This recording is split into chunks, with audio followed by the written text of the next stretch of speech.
Athens considers charging more if your car gets towed. A local nonprofit helps other local businesses start and grow. And in sports, one Ohio team is close to being the first in the MAC. Newswatch starts right now. Broadcasting live from WOUB TV in Athens. This is Good evening, I'm Ben Schwartz. Thank you for joining us. Athens City Council is set to vote on a number of resolutions tonight, including an income tax amendment. Along with this, though, one council member is considering raising towing fees in the city by almost $80. Last Monday, Athens City Council member Peter Kotsis asked council to consider raising the fee from $50 to $129 in order to match the Ohio Revised Code. While Kotsis says the max fee for towing, which was set in 2002, is now too low, one resident argues that the increase in fees will impact students and low-income residents. We have a business owner that is pointing to the code and saying that he can't do business with the prices that are being listed in our code. That amount difference can make a really big difference in the life of a student or somebody who's low income, which most students are, and as we know, many of our county residents are. Council plans to further address this issue in future meetings.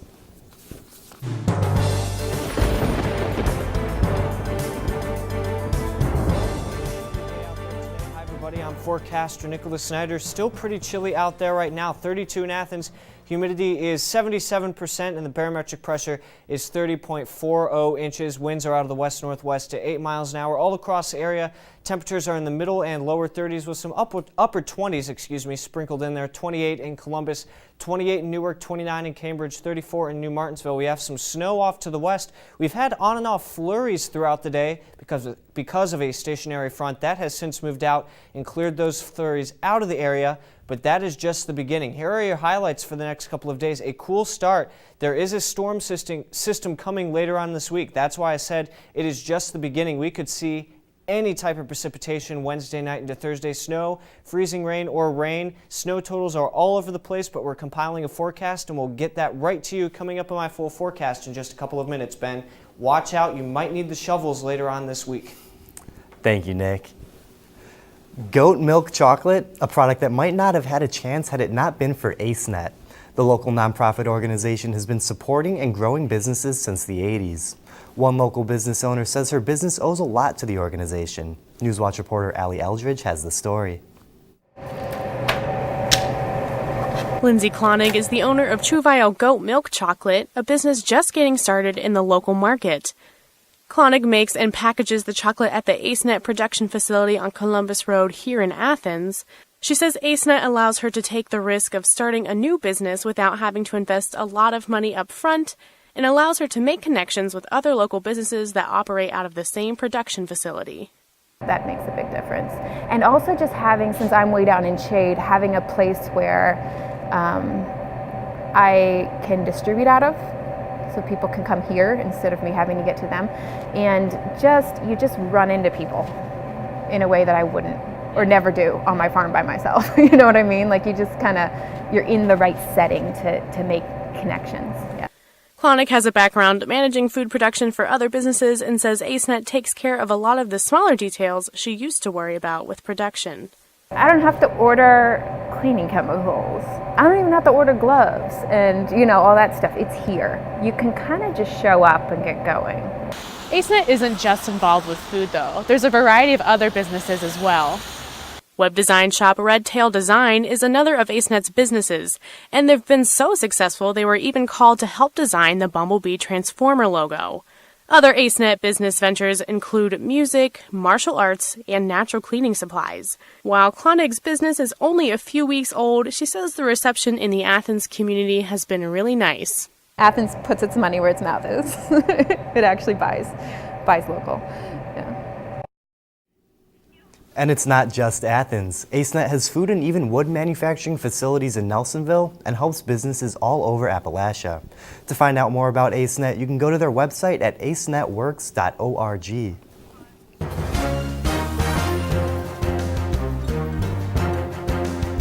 A Columbus police officer is back on duty after being suspended after admitting he offered to pay a woman for sex. 26-year-old Halal Daoud was placed on leave last November after 2 years of work for the department. Daoud eventually admitted to investigators that he did try to solicit the woman, but he claims it was a joke and that he was intoxicated at the time. A spokeswoman for the Columbus Police Department says Daoud is undergoing, quote, robust retraining. A nonprofit mission team of doctors are back home in West Virginia after spending a week in Haiti to help local hospitals with an influx of patients. Their visit comes during a desperate time in Haiti. Hospitals are suffering in the country as violent street protests continue to call for their president to step down. Dr. Jared Brownfield, an OBGYN physician in West Virginia, says the trip helped make him more humble. Going into a place like this, it just kind of resets you. It makes you more humble and makes you appreciate what you have. The group plans to return to Haiti next year to offer more help. West Virginia's House of Delegates is set to vote to allow stores to sell liquor on Sundays. The bill passed in the state's Senate earlier today, 22-11. The House approved the bill previously, but now must weigh in on an amendment that would still prohibit the sale of liquor on Christmas and Easter if they were to fall on Sunday. If passed, the sale of liquor on Sundays would be allowed, although only after 1 p.m. Forecasters say a significant winter storm is heading towards West Virginia. The National Weather Service has issued a winter storm watch from tomorrow evening through Wednesday afternoon. The Weather Service says up to 6 inches of snow are possible, with a high likelihood of power outages and road damage, which would create treacherous road conditions. Lawmakers in West Virginia are working towards creating a new intermediate court. A bill to add the court, which would include 3 judges beginning in July of next year, passed in the state's Senate today by a vote of 17-16. The bill, which now must head to the state's House of Delegates for a vote, would create a new court consisting of 3 judges with staggered terms. If passed, the court would hear appeals from civil rights judgments from circuit courts and would have no jurisdiction in criminal or family cases. 2 major stadiums in Cleveland are preparing for major upgrades. Quicken Loans Arena, home to the Cavaliers, and Progressive Field, home to the Indians, are set to receive a combined amount of over $9 million for upgrades. The upgrades will be funded through taxes on alcohol and cigarettes. Almost $8 million of the combined sum will be used at Quicken Loans Arena, with around $2 million sent to Progressive Field. An Ohio man is facing at least 15 years in prison after being convicted in the death of his girlfriend's niece. 20-year-old Tariq Delabelevin was convicted of murder earlier today in the 2017 death of 15-year-old Morgan Dillard. Authorities say Delabelevin was babysitting Dillard and 5 other small children at an apartment complex near Cleveland. He says Morgan's body went limp after a bath, but Cuyahoga County medical examiners say he died from blunt force trauma. Coming up, protests erupt after President Trump declares a national emergency over the border wall. Plus, president hopefuls celebrate President's Day by campaigning across the country. These stories and more when Newswatch returns.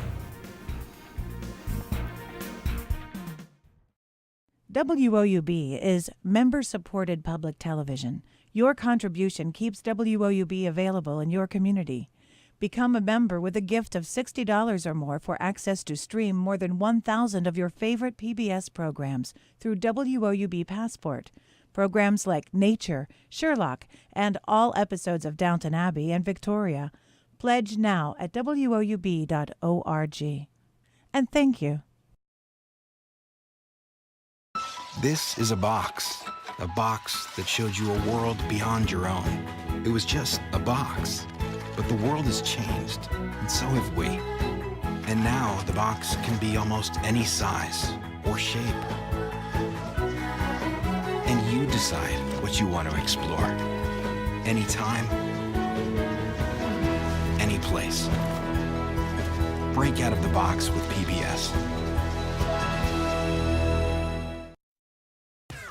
Well, if you love TVC basketball action as much as we do, well then we got the show for you, Hardwood Heroes. Come along with us as we'll be breaking down all the action every week. It airs Sundays at 11 p.m. and again Mondays at 6 p.m. But remember, our coverage isn't just limited to the show.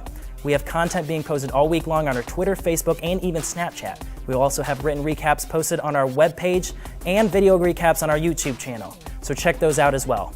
And always remember to be heroic. I loved Ken Burns' series on the Civil War. It was deeply impacting. I love history. To have those stories told through these letters, through stories of love and loss, it rewrote the book on how to tell a story. When television was invented, there were a lot of people who had dreams about what it could do. I think PBS still aspires for and often succeeds at reaching the highest ideals of what television could be.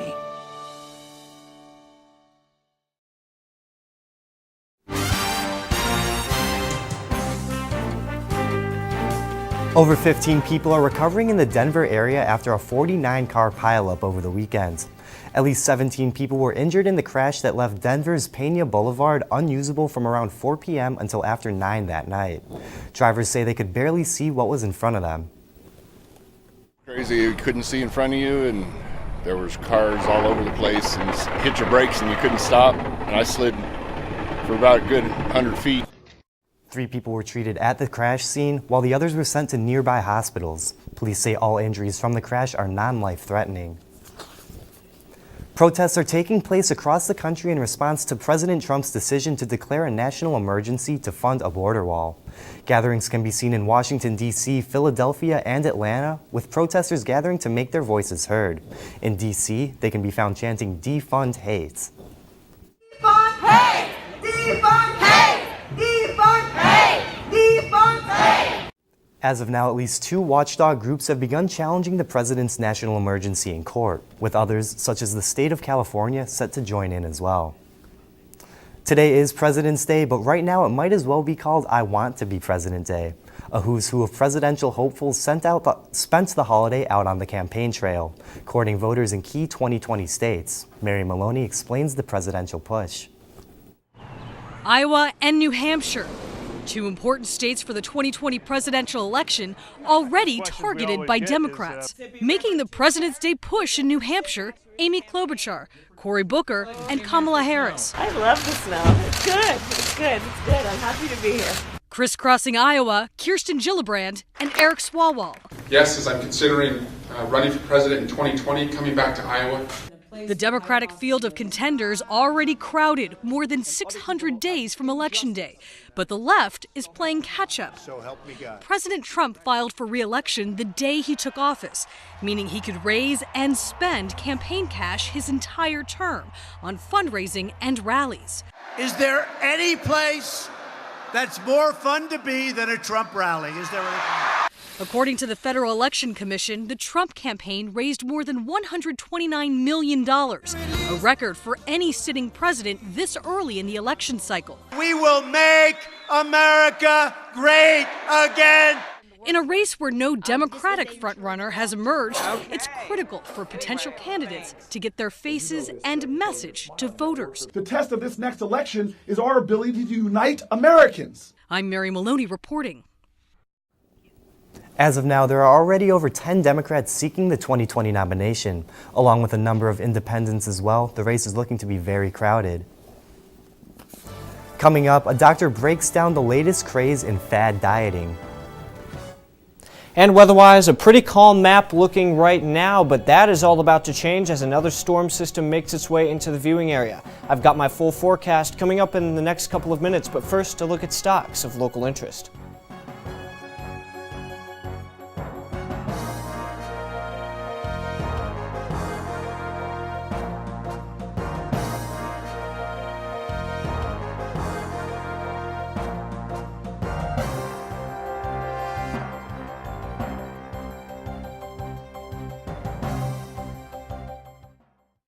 WOUB is member-supported public television. Your contribution keeps WOUB available in your community.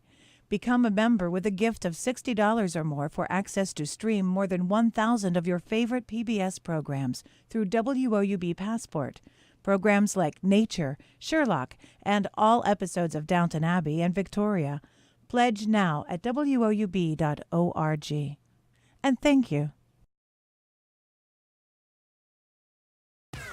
Well, if you love TVC basketball action as much as we do, well, then we got the show for you. Hardwood Heroes. Come along with us as we'll be breaking down all the action every week.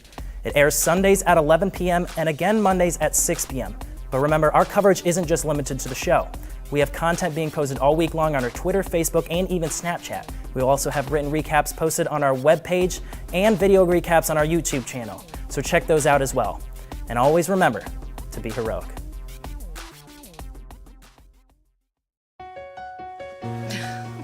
What are you doing? Possibilities. Your day is filled with them. Reach up, energy in the fingertips, collapse. TV, play Downton Abbey. And PBS helps everyone discover theirs.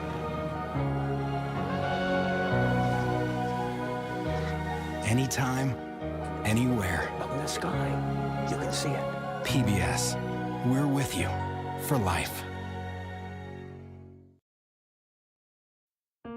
PBS had a special on Pearl Harbor, and once Landon started watching the show about the Arizona, he completely became fascinated. That's Donald Stratton, and that's me.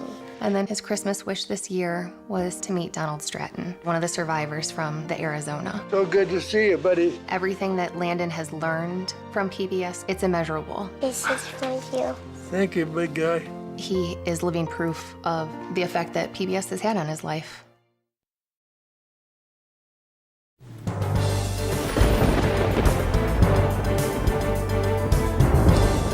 Well, winter has made its return into the viewing area. It was quite a chilly day out there. Highs were in the lower and middle 30s. 32 was the high in Columbus, 32 in Newark, 33 in Cambridge. We had a couple flurries and snow showers move across the area today, all due to a stationary front kind of set up along I-70, but that has since moved out, and the rain and snow showers have cleared out as well.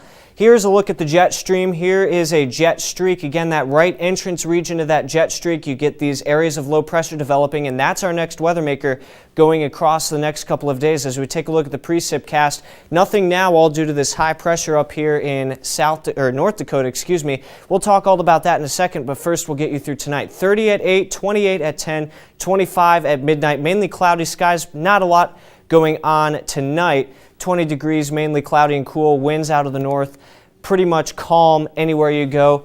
And again, just a boring night weather-wise, 20 degrees, 20 in Newark, 20 in Columbus as well, 19 in Cambridge, 21 in New Martinsville, 22 in Marietta. Cloudy skies all about. Can't rule out an isolated flurry or snow shower. Make sure you grab a winter coat if you're going out tonight. It will be quite a chilly night. This is where the interesting weather comes in. We have a flood watch in effect from late Tuesday into Thursday. That's for pretty much US 22 and points south. This is for 2 to 3 inches of rain. Again, this is via the National Weather Service in Charleston. Tuesday evening through Thursday morning, 2 to 3 inches of rain expected. Watch out for river flooding and flooded roadways. You never want to drive through a flooded roadway as you're going out and about Tuesday evening through Thursday morning. Hour by hour morning planner tomorrow. We start you out at 22 degrees at 8, 27 at 10, 32 at 12. Clouds will thicken up as we go throughout the morning, so be wary of that. Make sure you have a coat going out for lunch tomorrow. It will be quite chilly. 39 will be our high, mainly cloudy, but we'll be warming up throughout the day tomorrow as well. Winds will be out of the northeast at 0 to 5. All across the area, temperatures pretty much in the upper 30s and lower 40s, mainly cloudy skies wherever you go. Here's where our interesting weather comes in. We see this rain and snow off to our south, all due to that low pressure coming in, and this is where it gets interesting on Wednesday. Here's our snow showers. Here's that rain-snow line, and where you get that rain-snow line, you could see anything from sleet and freezing rain. We could see some pretty hefty freezing rain or snow accumulations due to this. We're going to keep a very close eye on that. Right now we're only seeing about 2 to 4 inches of snow. 10-day air masses. We have that warmer air coming up into Wednesday into Thursday. We will change you to all rain on Thursday. Big storm system coming in on Sunday. We're going to watch out for that. Mainly warm air coming in. It will be quite nice on Sunday temperature-wise. Going into next week, we're going to cool you down later on. Extended forecast, 47 on Thursday, 48 on Friday with rain. Saturday, here's our warm-up, 57 with rain. Sunday, rain possible, and Monday, cooling you back down into the upper 40s. Ben? Thank you, Nick. Screen time on electronics for children under 2 years old has more than doubled since 1997. A new study out today reports how much time children are watching television and using computers, cell phones, tablets, and other devices. It found that daily screen time for kids under 2 went from 1.3 hours in 1997 to more than 3 hours in 2014. Screen times for 3 to 5-year-olds stayed the same and about 2.5 hours a day. Excessive screen time for young children has been linked to delays in cognitive, verbal, and social growth and increased risk of obesity and impaired sleep.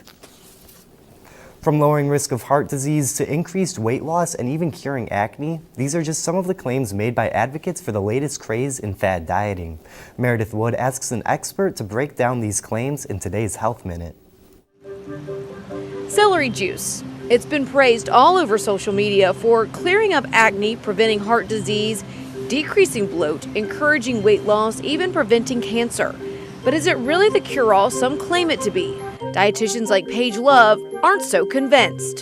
Celery juice may not have anything special that allows it to be any more disease-lowering than some of the other current well-known fruits and vegetables out there that are colorful. But Love says during cleanses or juicing, people tend to overdo it. Well, what I find as a dietitian, a lot of people come in and they jump on this bandwagon and they drop their entire diet while they're doing a cleanse and they are just drinking celery juice. So the harm in just drinking one food group, one food source like a vegetable, is that you're missing protein, you're missing energy. According to Love, that can cause a whole host of problems.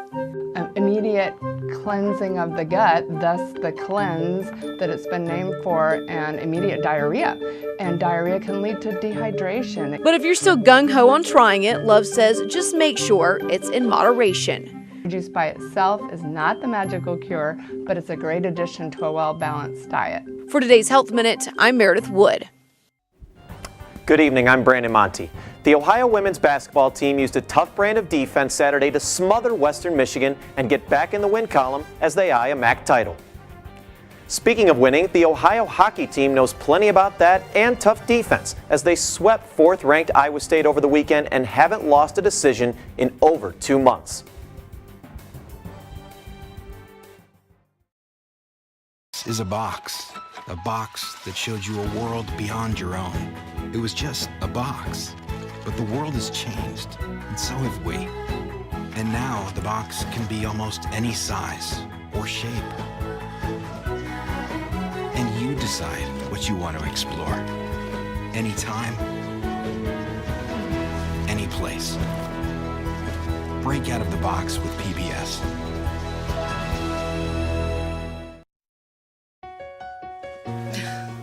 What are you doing? Possibilities. Your day is filled with them. Reach up, energy in the fingertips collapse. TV, play Downton Abbey.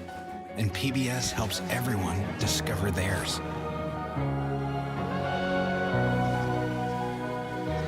Anytime, anywhere. Up in the sky, you can see it. PBS, we're with you for life. Well, if you love TVC basketball action as much as we do, well then we got the show for you. Hardwood Heroes. Come along with us as we will be breaking down all the action every week. It airs Sundays at 11 p.m. and again Mondays at 6 p.m. But remember, our coverage isn't just limited to the show. We have content being posted all week long on our Twitter, Facebook, and even Snapchat. We will also have written recaps posted on our webpage and video recaps on our YouTube channel. So check those out as well. And always remember to be heroic. WOUB is member-supported public television. Your contribution keeps WOUB available in your community. Become a member with a gift of $60 or more for access to stream more than 1,000 of your favorite PBS programs through WOUB Passport. Programs like Nature, Sherlock, and all episodes of Downton Abbey and Victoria. Pledge now at WOUB.org. And thank you.